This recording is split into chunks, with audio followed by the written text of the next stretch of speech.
Hello दोस्तों, आप सभी का पारस मणि न्यूज़ के अंदर बहुत बहुत स्वागत है। दोस्तों, आज का ये video Indian diamond institute newly renovated jam testing laboratory auditorium administrative office और ट्रेनिंग डिपार्टमेंट का ये पूरा वीडियो है। ये इंस्टीट्यूट को मोर देन 47 ईयर्स हो चुके हैं और इस इंस्टीट्यूट ने more than 35,000 students Indian jewellery और डायमंड इंडस्ट्रीज को दिए हैं।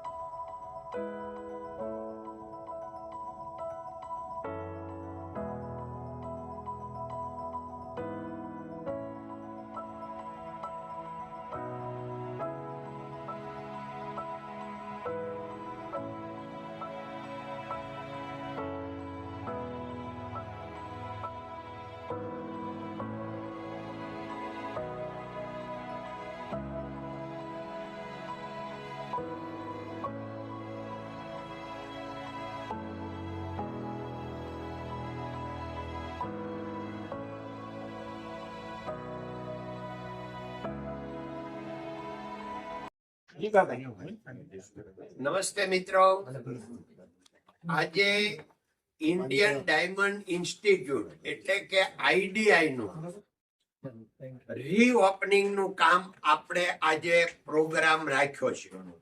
આ ઇન્ડિયન ડાયમંડ ઇન્સ્ટિટ્યૂટ 47 વર્ષ પહેલા 1978 માં પાયો નખાયો।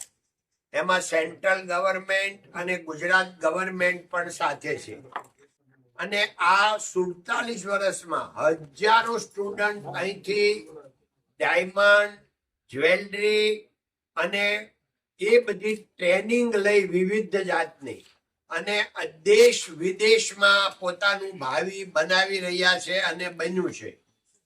એ સમયે આ ઐતિહાસિક સંસ્થા ઇન્ડિયન ડાયમંડ ઇન્સ્ટિટ્યૂટમાં અત્યારે દિનેશભાઈ નાવડિયા જે ચેરમેન તરીકે નવનિયુક્ત થયા અને એણે બહુ મહેનત કરી બધા જૂના ડાયમંડ વાળાને યાદ કરાવ્યું, ડોનેશન લઈ અને આખું ફરીથી આનું રિનોવેશન કરાવ્યું। આજે અમે આ બધું જોયું, જોઈને ખૂબ પ્રભાવિત થયા, આનંદિત થયા અને હવે આ જ્યારે રિનોવેશન થયું છે અને નવી દુનિયા આજની સાથે ટ્રેનિંગ સેન્ટર ચાલુ થયું છે તો હવે દેશભરમાંથી ને વિદેશથી પણ અહીંયા સ્ટુડન્ટ આવે છે અને એનું ભાવિ બનાવશે અને બની રહ્યું છે। એ બદલ ખૂબ બધાને અભિનંદન, ધન્યવાદ। જય હિન્દ, જય ભારત, નમસ્તે।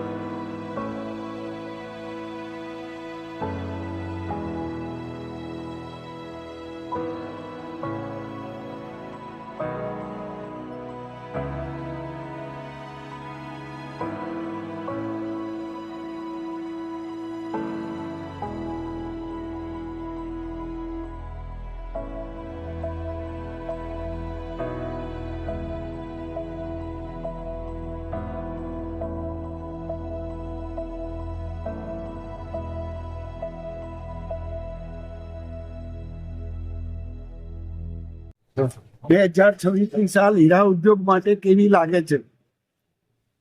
હીરા ઉદ્યોગ માટે 2026 ની 2025 કરતા સારી લાગે છે। એટલે હવે એમ લાગે છે, અત્યારે તો કોઈ કઈ તો માને નહીં કે આટલી બધી મંદી આવે ને, પણ 26 ની 25 કરતા સારી છે। અમેરિકાએ 50% ટેરિફ નાખ્યો છે તો એનો આપણા ભારત દેશ ઉપર અર્થતંત્ર પર કેવી અસર? જરૂર અસર પડે। કોઈ પણ પ્રોબ્લેમ આવે પણ પ્રોબ્લેમ ઇઝ પ્રોગ્રેસ। પ્રોબ્લેમ માંથી બધા રસ્તા કાઢે છે ને પ્રોગ્રેસ ચાલુ છે। ભાવિ પેઢી માટે કેટલી ઉપયોગી થઈ શકશે? ભારતના યશસ્વી વડાપ્રધાન નરેન્દ્રભાઈ મોદી જ્યારથી ભારતના વડાપ્રધાન તરીકે પોતે કારભાર સંભાળ્યો છે ત્યારથી એમનું ક્લિયર વિઝન છે સ્કિલ ડેવલપમેન્ટ અને આપણી પાસે ખૂબ યુવાનો છે, ખૂબ મોટી સંખ્યામાં, લેબર છે પણ એ સ્કિલ બેઝ યુવાનો તો આની માટે આઈડીએ મારફતે આધુનિક ટેકનોલોજી સાથે આવતા દિવસોમાં જેમ્સ એન્ડ જ્વેલરી સેક્ટર માટે આધુનિક ટેકનોલોજીના સ્કિલ બેઝ વર્કરો મળી રહે એની માટે આઈડીઆઈ આવતા વર્ષોમાં પ્રયત્ન કરશે.